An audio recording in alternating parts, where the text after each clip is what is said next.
Olá pessoal, sejam todos bem-vindos ao canal Mozerando, um canal onde vamos falar sobre programação, vamos falar sobre desenvolvimento, vamos falar sobre tecnologias, vamos falar sobre tendências tecnológicas e muito mais. E hoje eu decidi trazer um curso sobre programação, especificamente usando a linguagem Java. Então, se você ainda é novo nessa área da programação e quer aprender um pouco mais sobre a linguagem Java, esse curso é especificamente para você. Então, durante o curso a gente vai abordar questões básicas da linguagem Java, como declaração de variáveis, estruturas condicionais, estruturas de repetição. Vamos falar sobre arrays, vamos falar sobre matrizes. Depois a gente vai falar um pouco mais sobre questões avançadas da própria linguagem Java. Se você está a começar em programação, então deixa um like no vídeo, comenta o vídeo, deixa as suas dúvidas durante o curso, partilha com os seus amigos, partilha com os conhecidos, com os teus colegas e vamos fazer o canal crescer. Então, eu sou o Moser José, eu sou programador full stack e também sou docente universitário. Dou aulas no Instituto Superior Politécnico do Huambo e leciono disciplinas que têm a ver exatamente com programação, como programação 1, programação 2, linguagens de programação, programação orientada a objetos e entre outros. Antes de avançarmos para a aula de hoje, eu precisava deixar aqui algumas considerações. E a primeira consideração é que todos os ficheiros do curso, incluindo os PDFs, incluindo os projetos todos que a gente vai fazer durante o curso, eles vão estar no meu GitHub. Eu estou a deixar o link no PDF do meu GitHub. Se a gente clicar no link, vai nos levar exatamente à página do meu GitHub, né, onde vai estar todos os conteúdos do curso, desde os PDFs, desde os projetos que a gente vai fazer, né, desde os exercícios que a gente vai fazer durante o curso. Então, essa é a primeira recomendação. A segunda recomendação é que você precisa usar a internet ao teu favor, ou seja, você precisa usar a internet para solucionar alguns erros e tirar algumas dúvidas que você poderá ter. Então, e para isso, você pode usar o Google, pode usar o YouTube ou pode usar ainda o Stack Overflow, que é basicamente uma plataforma onde as pessoas colocam as suas dúvidas e as pessoas que quiserem responder vão responder as suas questões. A terceira consideração, nesse caso, você precisa entender que programação não é, vamos dizer assim, programação não é muito difícil. É difícil, sim, é difícil, porque envolve lógica e tudo que envolve lógica é um pouco difícil. Então, mas não é o que as pessoas têm dito, como é um bicho de sete cabeças e etc. Não. A programação está muito ligada à forma como nós resolvemos os nossos problemas. Tá? Está muito ligada à forma como nós pensamos. Então, se você tiver um pensamento aguçado, você vai ver que programação é muito fácil. E outra coisa também é que programação está muito ligada às questões matemáticas. Então, se você domina matemática, se você é bom em matemática, você não vai ter muitos problemas com programação. Tá? Essa é a terceira consideração e a partir daí nós estamos prontos para começar. Então, na aula de hoje a gente vai falar um pouco sobre a linguagem Java, vamos falar um pouco como funciona essa linguagem, quais são os elementos necessários para trabalhar com essa linguagem. O Java é uma linguagem de programação de alto nível, é uma linguagem de programação compilada, multiparadigma, multiplataforma e fortemente tipada. E a gente vai falar um pouco mais sobre esses elementos mais daqui adiante. No momento, você precisa entender que Java é uma linguagem de programação e é uma das linguagens de programação que muito se utiliza atualmente. No ranking das linguagens de programação, o Java está lá em cima. Ela foi desenvolvida na década de 90 pela Sun Microsystems e em 2008 ela foi adquirida pela Oracle. Então, de 2008 até o tempo atual, então ela tem sido mantida pela Oracle. E para trabalharmos com a linguagem Java, nós precisamos pelo menos de três elementos. Quais são esses três elementos? Precisamos do JRE, que é o Java Runtime Environment. Precisamos do JDK, que é o Java Development Kit. E precisamos também do JVM, que é o Java Virtual Machine. E a gente vai falar um pouco desses três elementos. Então, vamos lá.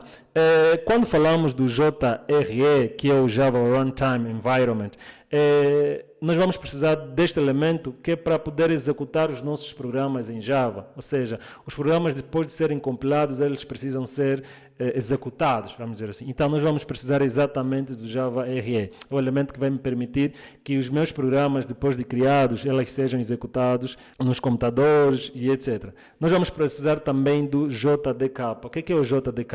O JDK não é mais senão um conjunto de ferramentas que o Java precisa para além de compilar e além de desenvolver, executar exatamente o próprio programa. Por quê? Porque no JDK, onde a gente vai ter o nosso compilador, e o compilador de Java, muitas das vezes ela é chamada de Javac, tá? Ou uns chamam apenas de JavaC, mas ela é o compilador de Java.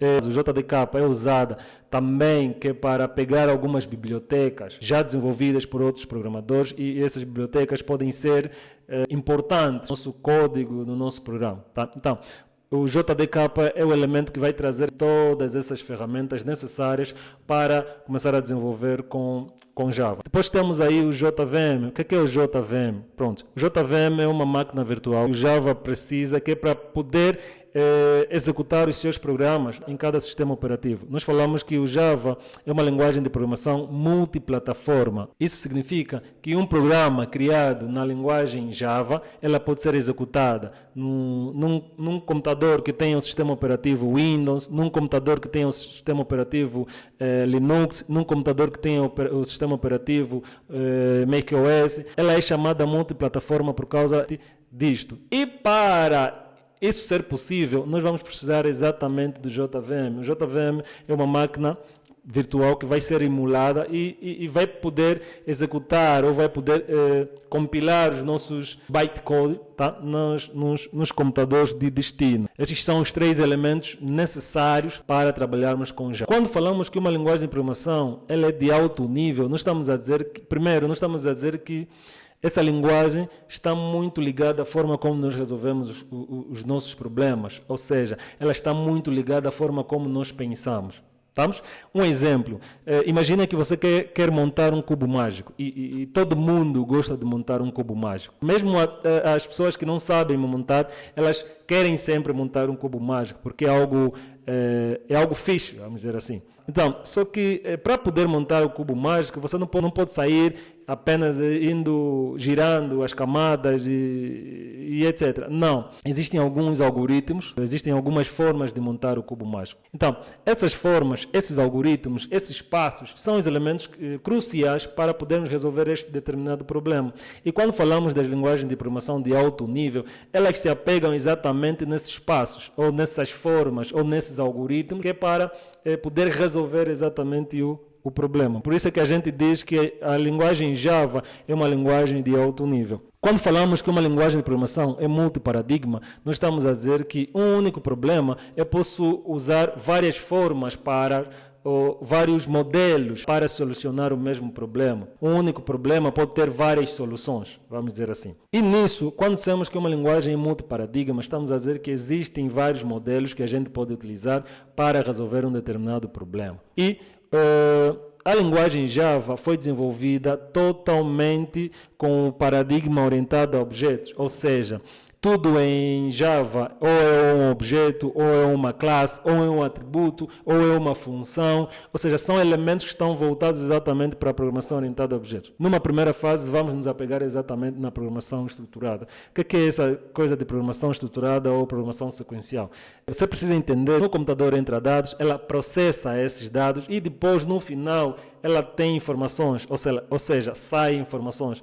E quando falamos de programação estruturada ou sequencial, nós estamos a falar exatamente disso. Pronto, eu gosto muito de ligar essa questão de programação estruturada com o funcionamento exatamente do computador. Por quê? Porque nós vamos ter alguns elementos de entrada, vamos ter alguns elementos de processamento e depois vamos ter alguns elementos de saída. Tá? Já a programação concorrente, ela está ligada exatamente com o funcionamento das threads, está mais voltada para esses elementos das threads e etc. Depois estamos aí como linguagem multiplataforma. Já dissemos há bocado que todos os programas criados com a linguagem Java, elas podem ser executados em qualquer sistema operativo, tá? Ou em qualquer computador que tenha um sistema operativo, em qualquer dispositivo, tá? Desde que tenham esses elementos que nós falamos há bocado instalados, principalmente o JRE. Então, o que acontece quando nós estamos a trabalhar exatamente com a linguagem Java? Aqui no PDF eu coloquei uma imagem que é para poder ilustrar o funcionamento da linguagem Java. O que acontece? Imaginemos que nós estamos a criar um programa com a linguagem Java. Esse programa, ao ser criado, ela precisa ser compilado. E o processo de compilação, ela passa exatamente pelo Javac, que é o compilador de Java. Ou Javac ou JavaC, dependendo do que você quer falar. Então, ou Javac ou JavaC. Só que quando nós falamos também que uma linguagem de programação é compilada, ao compilar o meu código, ela vai gerar aquilo que nós chamamos de executável, o que nós temos chamados de programa. Então, ela, depois de passar nesse processo de compilação, ela gera um executável. Só que na linguagem Java, esse processo não é direito. Não é o programa foi compilado e ela gerou um executável. Não é assim. Então, o que acontece na linguagem Java? Na linguagem Java, nós temos, por exemplo, um código escrito na linguagem Java. Esse código é compilado, passa no compilador de Java e ela gera um conjunto de códigos que nós chamamos de bytecode. Esse bytecode, ela não é entendida ainda pelo computador. Não é entendida ainda pelo computador. Para poder ser entendido, no computador, ela precisa passar exatamente pelo JVM, que é o Java Virtual Machine, ou seja, precisa passar por esta máquina virtual, e esta máquina virtual vai ser responsável exatamente por aquilo que vamos chamar de executável nos diferentes computadores com os seus respectivos sistemas operativos. E este é um processo que nós não precisamos nos preocupar, que internamente ele vai fazer tudo isso. Nós só precisamos ter instalado o JDK e precisamos instalar também o ambiente de desenvolvimento, tá? que é a ferramenta que vai nos permitir escrever o nosso código em Java. Quando falamos que a linguagem Java é multiplataforma, estamos a dizer que ela vai seguir exatamente este exemplo que nós colocamos aqui. Agora, para podermos trabalhar com a linguagem Java, para podermos escrever os nossos códigos usando a linguagem Java, nós vamos precisar de uma ferramenta, ou vamos precisar de uma IDE, nesse caso, né, que é o ambiente de desenvolvimento integrado, tá? Ou vamos precisar de um editor de texto, nesse caso que é o Visual Studio Code. Pronto, a gente não precisa ter os dois instalados, beleza? Nós só precisamos ter um deles instalado. E para você que está a começar a trabalhar com o Java, com a linguagem de programação Java, você precisa instalar o NetBeans. Esquece ainda o VS Code, tá? E instala o NetBeans. Nas aulas a seguir a gente vai ver como podemos instalar o NetBeans, como podemos trabalhar com o NetBeans, como podemos instalar o VS Code, tá? E como podemos trabalhar com o VS Code, beleza? Então, o NetBeans é uma ferramenta que atualmente é mantida pela Oracle e todas as atualizações, todas as mudanças, quem faz é a Oracle. E o VS Code ela é mantida e desenvolvida pela Microsoft. De lembrar que o NetBeans é um ambiente de desenvolvimento e o VS Code é um editor de texto. Só que ultimamente, né, ultimamente ela está a virar, vamos dizer assim, né? Ela está a virar para uma IDE, mas atualmente ela é apenas um editor de texto. Então, vamos terminar por aqui. Na próxima aula a gente vai ver como podemos fazer a configuração, como podemos instalar o NetBeans, como podemos instalar o VS Code, como podemos configurar exatamente o nosso ambiente de desenvolvimento, que é para trabalharmos com a linguagem Java. Então, curta o vídeo, se inscreva no canal, deixa um comentário, deixa as suas dúvidas num comentário, dá uma força no canal, deixa um assunto que você quer que a gente aborde aqui no curso. Vamos interagir através dos comentários e não se esqueça de me seguir lá no meu TikTok, é um lugar onde também eu posto alguns conteúdos de programação. É nós, estamos juntos.